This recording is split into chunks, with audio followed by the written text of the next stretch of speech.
Welcome to the Deep Dive.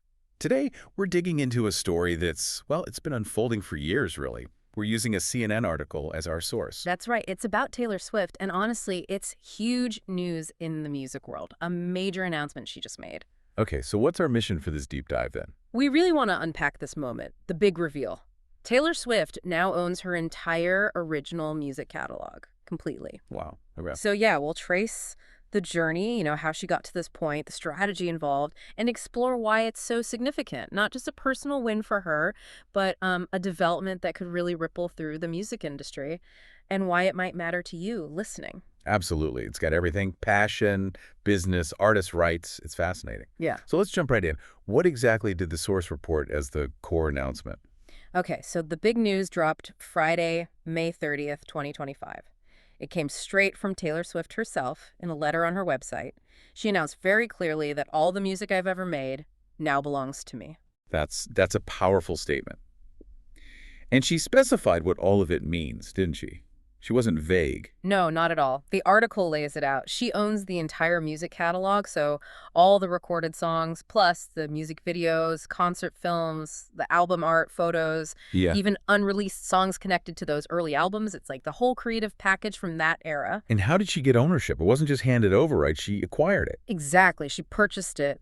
The source says outright, with no strings attached, no partnership, full autonomy. And she bought it from Shamrock Capital. That's right, Shamrock Capital. The article identifies them as a private equity company. Right, which usually means they see these things, these catalogs, primarily as investments, correct? Typically, yes. For a private equity firm, assets like music rights are usually about the return, the potential earnings from royalties, licensing, things like that. It's a business asset. Which, as you mentioned, contrasts pretty sharply with how Swift seems to view it. Oh, absolutely. Her letter makes that incredibly clear. She dives into the personal meaning of this for her. What does she say?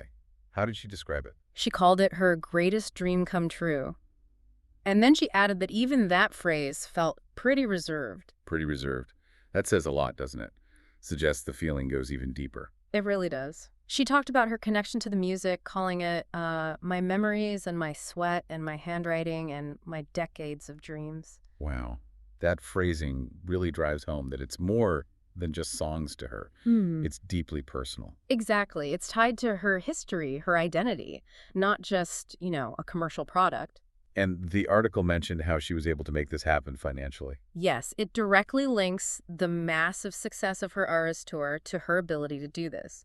It says the tour enabled her to buy back her music from Shamrock. So her current success directly funded reclaiming her past work. That's significant. Very. And she expressed gratitude, too, right? The source mentioned that. Yes, she did. She thanked her fans, saying they helped reunite me with this art. And interestingly, she also thanked Shamrock Capital. Oh, really? How so? She described her dealings with them as honest, fair, and respectful. And she felt they saw it for what it was to me, acknowledging her personal connection, even within that business transaction. Okay, so that covers the announcement and her reaction. Yeah. But to really grasp the weight of this, we need that backstory, the conflict from 2019 that sort of set all this in motion. Right. This purchase didn't happen in a vacuum. It's the end point, really, of a very public dispute that started back in 2019. That was the sale of her first 6 albums' master recordings to Scooter Braun's company, Ithaca Holdings. And it got very messy, very quickly. Extremely messy. The source reminds us of Swift's side. Her allegation back then was that she was completely blindsided. She said she wasn't even given a chance to buy her own catalog. Although the article does include the counterpoint from Braun's side at the time. It does, and mentions Braun's perspective from back then, which was that her team did know a deal was happening beforehand. So there was that fundamental disagreement right at the start. And that whole blow-up in 2019 is what led her down the path of re-recording, wasn't it? Precisely. It was after that sale, feeling she'd lost control, that she publicly vowed to re-record those first 6 albums. The idea was to create new master recordings that she would own. A way to regain control, essentially. And devalue the originals she didn't own, exactly. The article also has a quick, very recent comment from Scooter Braun about this latest news. Yes, just a brief statement he provided to CNN on Friday. It was simply, I am happy for her. Okay, so let's talk more about that re-recording strategy, the whole Taylor's version project. Well, this strategy emerged directly from that 2019 situation. But it's also important to remember a key move she made even before that in 2018. What was that? She signed a new record deal with Universal Music Group. And crucially, that deal guaranteed she would own the master recordings for all her new music going forward. Ah, right. So she secured ownership for future work, but the fight was still about those first 6 albums under her old deal. Exactly. The re-recording project was laser-focused on those specific 6 albums whose original masters were sold. And she's been steadily releasing them. Which ones are out now? The source lists 4 Taylor's version albums released so far: Fearless, Red, Speak Now, and 1989. And a big part of the appeal, besides her owning them, has been the extra tracks, right? Yes, the From the Vault songs. Previously unreleased tracks from the original album eras, that was a huge draw for fans, adding new value. And commercially. The article makes it pretty clear this strategy wasn't just symbolic. It worked. Oh, it worked incredibly well.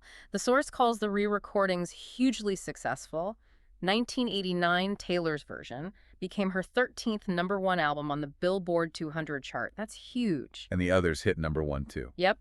Fearless, Red, and Speak Now, all the Taylor's versions, also topped the charts according to the article. Fans clearly voted with their streams and purchases. Even the vault tracks became hits on their own. Right, the source points to Is It Over Now from 1989, Taylor's version. That song actually hit #1 on the Billboard Hot 100 for a week. Wow. So the commercial success really validated the whole approach. Definitely. It strengthened her position immensely, you'd have to assume. Okay, so that's 4 albums re-recorded. What about the last 2 from that original batch? Her debut album, Taylor Swift, from 2006, and Reputation from 2017. She gave an update on those in her letter. Good news for the debut album fan. She said Taylor's version of that one is already finished. Complete. Okay, 1 down. But Reputation sounds like a different situation. It does. She was quite candid about it. Said she hasn't finished re-recording Reputation, not even a quarter of it. Why not? Her explanation was really interesting. She said the album was so specific to that time in my life and that she kept hitting a stopping point when I tried to remake it. It sounds like creatively revisiting that particular emotional headspace